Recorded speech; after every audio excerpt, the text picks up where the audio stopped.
Waktunya Kompas Bisnis, Saudara. Otoritas Jasa Keuangan atau OJK menilai penanganan hukum kasus gagal bayar PT Dana Syariah Indonesia atau DSI tidak cukup jika hanya menggunakan pasal penipuan atau penggelapan.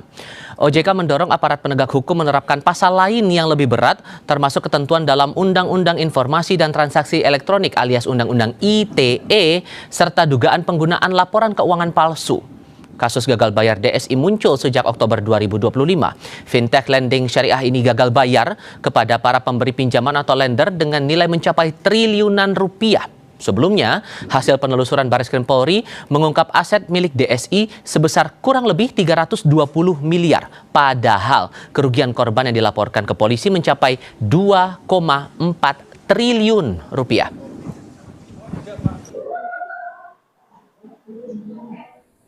Terlalu enteng kalau cuma dikenain tipu gelap. Nggak rela kita, OJK sebenarnya nggak rela kalau pakai tipu gelap. Kita ngusulkan juga selain tipu gelap, dia harus dikenain Undang-Undang ITE. Itu yang masuk wilayah Polri.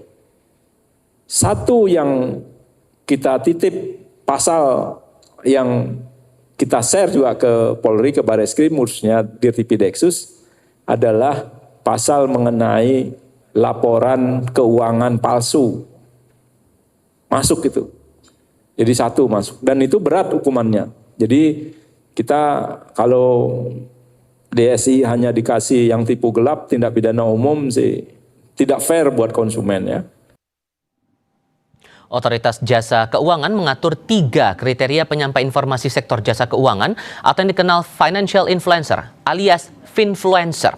3 kriteria ini dituangkan dalam Peraturan OJK nomor 6 tahun 2026 tentang perilaku penyampai informasi sektor jasa keuangan. Pertama, tentang edukasi keuangan, kedua berkaitan dengan pemasaran, dan ketiga yang memberikan rekomendasi. Nah, ketiganya harus sudah jelas menerangkan posisi mereka di awal. OJK tidak ingin edukasi hanya dijadikan kedok oleh pihak-pihak tertentu yang justru memberikan rekomendasi produk keuangan atau investasi pada masyarakat demi memperoleh komisi. Penegakan hukum terhadap aktivitas influencer juga akan dilakukan secara kasus per kasus dengan melihat kehendak, pengetahuan, dan motif yang bersangkutan. Sebagai catatan, aturan ini tidak berlaku untuk kasus yang sudah berjalan seperti DSI. Supaya semua orang clear posisinya. Kalau tidak clear, pertanyaannya tadi, Mbak Juli clear, ini nipu. Educator ngakunya tapi di dalamnya melakukan semacam persuasi atau bahkan mengarahkan untuk pengambilan keputusan keuangan. Nah, ini yang kemudian dengan adanya POJK ini kita clear bisa melakukan tindakan-tindakan pengawasan. Gitu ya. Kalau sekarang ini tanpa POJK, persis apa yang ditanyakan Mbak Mega. Berkelit tuh, saya niatnya education kok. Gitu loh. Nah, tapi tentunya proses hukum menjadi penting. OJK keberatan jika PT Dana Syariah Indonesia cuma dikenai tuntutan tindak penipuan dan meminta hukuman yang lebih berat. Celah aturan apa kemudian yang bisa dipakai dan bagaimana dampaknya pada industri keuangan syariah lainnya? Saya akan tanyakan langsung hal ini kepada Nailul Huda selaku Direktur Ekonomi Digital Selyos. Mas Huda, selamat pagi dengan Tifal di sini. Pagi, Mas Tifal. Terima kasih sudah bergabung bersama kami. OJK udah dorong buat hukum lebih berat itu yang kena kasus DSI. Bisa nggak kemudian dikenakan Undang-Undang P2SK dan bisakah efektif itu untuk membuat jadi pidananya lebih berat dan ada kemungkinan buat balikin asetnya para nasabah itu?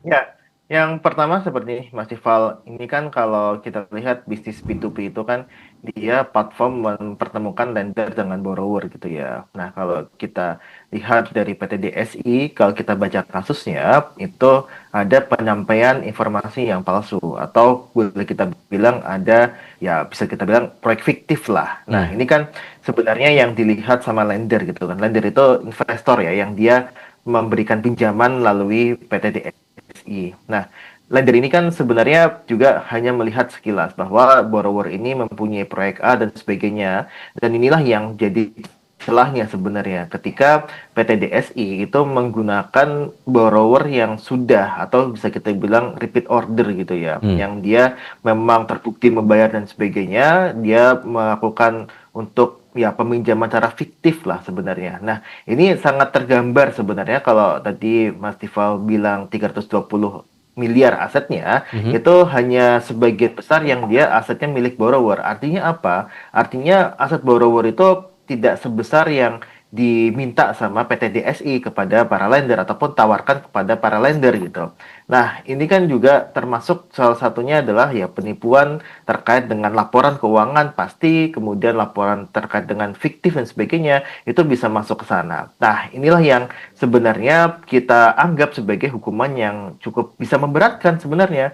Dan karena kalau kita lihat dengan ya tadi ya, kalau sebenarnya cuma 100 berapa miliar saja gitu ya aset yang dimiliki oleh borrowernya, karena ya mereka bisa kita bilang fiktif gitu, nggak ada proyek dan sebagainya yang pada akhirnya membuat orang itu berbondong-bondong untuk melakukan pembiayaan di situ hingga 2,4 triliun itu angka yang cukup besar gitu. Nah, makanya ini harus disesuaikan juga dengan pasal-pasal yang berbagai tadi disampaikan oleh OJK sebenarnya terkait dengan laporan palsu, ITE dan sebagainya. Saya rasa itu bisa dilakukan ketika ada unsur pidana yang sesuai dengan apa yang diperundangkan. Oke. Ada pula dorongan untuk kemudian miskinkan korporasi sampai pelakunya. Kalau kemudian Anda lihat dari perspektif ekonomi, sanksi sampai ke arah sana bisa kasih efek jera nggak sih? Atau malah masih ada celah buat pelakunya di situ? Ya, melihat yang sudah-sudah Mas Tifal ya, melihat yang sudah-sudah sebenarnya ketika banyak sekali kasus penipuan di bidang keuangan ya, terutama yang dia memang setelah di penjara kemudian disita asetnya nggak begitu banyak, kemudian lepas lagi masih menikmati aset yang cukup tinggi gitu. Nah, makanya ini harus dilihat secara komprehensif bahwa bagaimana sih para pelaku ini bisa memutarkan asetnya gitu. Nah, kita dulu pernah, karena sudah di sidang ya dan sudah diputus juga, ada kasusnya Doni Salmanan dan juga Indra Kents sebenarnya. Itu penipuannya sangat luar biasa sekali, Mas Ival. Yeah. Nah, ini juga lagi-lagi sebenarnya dimiskinkan pun ternyata masih banyak harta-harta yang disimpan. Makanya ini harus menjadi satu delik juga bahwa ada nggak sih tindakan yang mereka TPPU misalkan, tindak pidana pencucian uang, itu bisa juga dilakukan ketika asetnya itu sudah diubah menjadi ataupun dibersihkan dan sebagainya. Makanya inilah yang kita dorong gitu, yang kita dorong untuk aset ini harus di tracing bahwa ini dari mana dan sebagainya, apakah memang dia didapatkan dari tindak penipuan yang ada di sistem keuangan kita. Makanya inilah yang kita lihat harusnya didorong ke arah sana juga, ada TPPU di situ dan sebagainya. Ini yang kita harapkan itu bisa bukan hanya memiskinkan ya, tapi itu juga yang paling penting adalah mengembalikan ya kerugian dari para nasabah itu ataupun para lender itu yang jumlahnya cukup besar, Mas Dival. Tapi lagi-lagi dengan pengalaman yang ada, saya ragu itu bakal balik seutuhnya ya. Pasti akan ada beberapa yang tidak dibayarkan dan sebagainya. Tapi meskipun saya potong, meskipun kalau kemudian ada juga Sorry saya potong di situ. Meskipun kemudian ada isyarat dari OJK bakal melakukan gugatan perdata, Mas. Apakah itu bisa jadi jalan terakhir buat bisa mengembalikan aset itu? Ya, bisa saja gugatan perdata gitu ya. Artinya kan di situ kan nanti akan ada penyitaan aset dan sebagainya. Tapi kalau kita lihat kan aset yang dimiliki sama PT DSI kan juga nggak begitu besar. Makanya ini nanti akan diarahkan kepada perdata yang mana bisa mengungkit kepada pemiliknya. Nah, ini nggak tahu apakah nanti pemiliknya juga akan ditelusuri harta yang sudah dimiliki dan sebagainya gitu kan. Nah, ini nanti mungkin yang pihak APH lah yang pasti akan menjelaskan lebih detail dan juga OJK yang bertanggung jawab di situ. Nah, tapi pada intinya adalah ini kalau kita lihat yang harus diprioritaskan adalah bagaimana mengembalikan dari sisi tadi kerugian dari lender itu sendiri gitu kan, karena sudah banyak sekali Mas Ival, kita lihat banyak sekali kasus kejahatan di bidang finansial yang merugikan dan sayangnya itu tidak balik untuk investasinya ataupun ya harta bendanya yang sudah disalurkan kepada sebuah platform keuangan dan lagi-lagi digital ya sayang.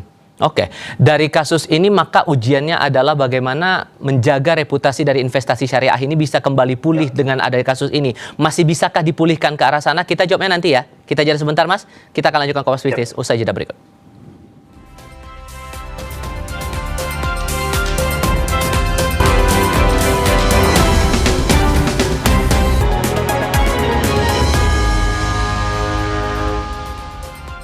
Mas Huda, dengan aset yang terkumpul jauh dari nilai kerugian 2,4 triliun ini, jelaskan efeknya ke para korban ya. Nggak cuma hilang uang di rekening, tapi ketahanan finansial keluarga korban juga ikut terpengaruh. Sejauh mana Anda melihat efek domino jangka panjangnya teruntuk masalah daya beli mereka, status sosial ekonomi para korban ini akan sejauh mana dampaknya dari kacamata Anda?